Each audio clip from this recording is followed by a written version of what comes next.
नमस्ते बच्चों, मैं आशुतोष अपने YouTube चैनल पर आप सभी का फिर से स्वागत करता हूं। बच्चों, आप जानते हैं आज 12 जनवरी है और आज का दिन है राष्ट्रीय युवा दिवस का। हमारे आज के जो आप लोग बच्चे हैं वह कल के युवा बनेंगे। तो हमारे जो महापुरुष हैं, हमारे जो प्रेरणा स्रोत हैं, उनमें से एक हैं स्वामी विवेकानंद। स्वामी विवेकानंद जी का जन्म 12 जनवरी को ही हुआ था। तो उन्हीं के जन्म दिवस जयंती के अनुसार पूरे भारतवर्ष में राष्ट्रीय युवा दिवस मनाया जाता है। तो आप सभी को राष्ट्रीय युवा दिवस की ढेर सारी हार्दिक शुभकामनाएं और स्वामी विवेकानंद जी के जन्मदिन की भी शुभकामनाएं और उन्हें नमन वंदन। चलिए, 1893 में वह विश्व धर्म सम्मेलन में शामिल होने के लिए अमेरिका के शिकागो शहर गए थे। वहाँ उन्होंने एक लंबा भाषण दिया था। उस भाषण के जो मुख्य अंश हैं, उन्होंने क्या कहा था, चलिए इसके बारे में सभी को नहीं पता है, हमें पता होना चाहिए। तो चलिए सुनते हैं।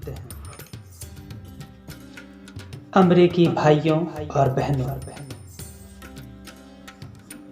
आपने जिस स्नेह के साथ मेरा स्वागत किया है उससे मेरा दिल भर आया है। मैं दुनिया की सबसे पुरानी संत परंपरा और सभी धर्मों की जननी की तरफ से धन्यवाद देता हूँ। सभी जातियों और संप्रदायों के लाखों करोड़ों हिंदुओं की तरफ से आपका आभार व्यक्त करता हूँ। मैं इस मंच पर बोलने वाले कुछ वक्ताओं का भी धन्यवाद करना चाहता हूं, जिन्होंने यह जाहिर किया कि दुनिया में सहिष्णुता का विचार पूरब के देशों से फैला है।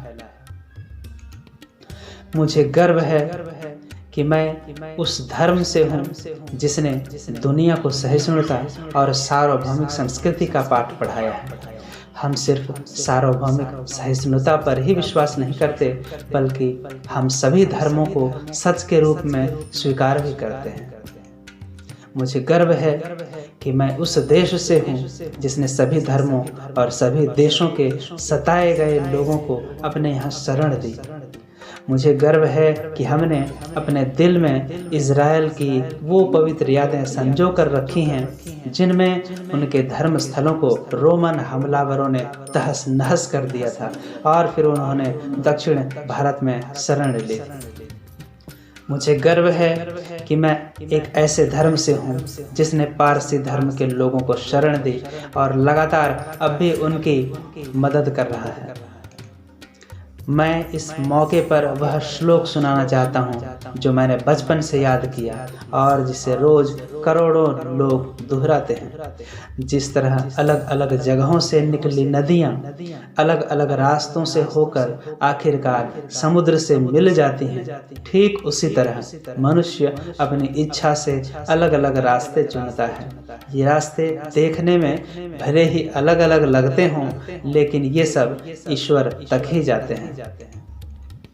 मौजूदा सम्मेलन, जो कि आज तक की सबसे पवित्र सभाओं में से है, वह अपने आप में गीता में कहे गए इस उपदेश का प्रमाण है, जो भी मुझ तक आता है चाहे कैसा भी हो, मैं उस तक पहुंचता हूँ।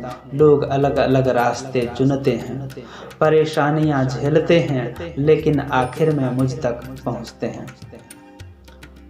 सांप्रदायिक कट्टरता और इसके भयानक वंशजों के धार्मिक हठ ने लंबे समय से इस खूबसूरत धरती को जकड़ रखा है।